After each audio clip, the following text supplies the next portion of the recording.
안녕. 네.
괜찮다.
고! 자!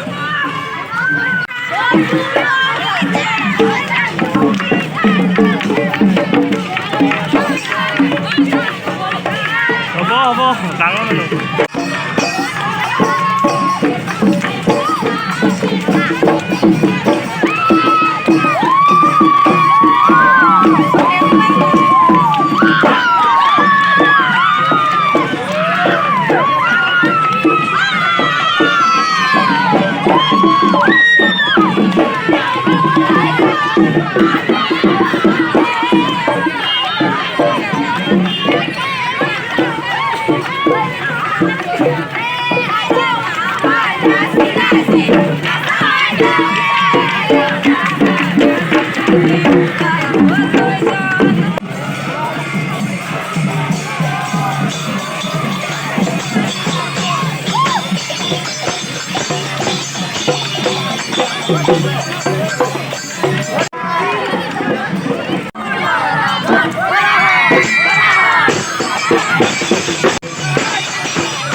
ধাৰণা কৰিব পাৰিছে যে মাজুলীত কিমান সমৃদ্ধ সংস্কৃতি আছে। আৰু আজি এই শোভাযাত্ৰাৰ পৰিৱেশে আমাক হেমচন্দ্ৰ উচ্চতৰ মাধ্যমিক বিদ্যালয়ৰ শতবৰ্ষ উৎসৱৰ এটা সোণালী ইতিহাস, শতবৰ্ষীয় ইতিহাস মনত পেলাই দিছে। আজি শোভাযাত্ৰাই আমাৰ এই শতবৰ্ষৰ অনুষ্ঠানটো বৰ্ণাঢ্য ৰূপলৈ আৰম্ভণিতে ৰূপান্তৰিত কৰিছে। আৰু ইয়াত যিসকলে অংশ ল'লে, যিসকলে ইয়াত ভাগ ল'লে, আমি সকলো শিল্পীলৈ আমাৰ আন্তৰিক কৃতজ্ঞতা আমি পুনৰবাৰ জ্ঞাপন কৰিছোঁ। আৰু আমি আশা কৰিছোঁ আজি আৰম্ভণি অনুষ্ঠানটো ফৰকাল বতৰত হৈছে, সুন্দৰ এটা পৰিৱেশৰ মাজত হৈছে। আমি এবছৰজোৰা এই উৎসৱ উদযাপন কৰিম। আৰম্ভণিৰ দিনটোৱে আমাক পৰিচয় দিছে গোটেই বছৰজোৰা কাৰ্যসূচী ফৰকাল হ'ব, বছৰজোৰা কাৰ্যসূচী সুসম্পন্ন হ'ব, বছৰজোৰা কাৰ্যসূচী আকৌ এটা বৰ্ণাঢ্য পৰিৱেশত ই উদযাপিত হ'ব। আপোনালোকৰ সকলোৱে পুনৰবাৰ সহায় সহযোগ কামনা কৰি আপোনালোক সকলোলৈকে পুনৰ শ্ৰদ্ধা আগবঢ়াই আৰু সেই শোভাযাত্ৰাত অংশগ্ৰহণ কৰা শিল্পীসকললৈ পুনৰ আমাৰ সকলোৰে হৈ কৃতজ্ঞতা জ্ঞাপন কৰি আমাৰ কথাখিনি ইমানতে সামৰি মাৰিছোঁ। সৰ্বে ভৱন্তু সুখিনঃ, সৰ্বে সন্তু নিৰাময়া, সৰ্বে ভদ্ৰাণি পশ্যন্তু মা কশ্চিৎ দুঃখভাগ্ ভৱেৎ।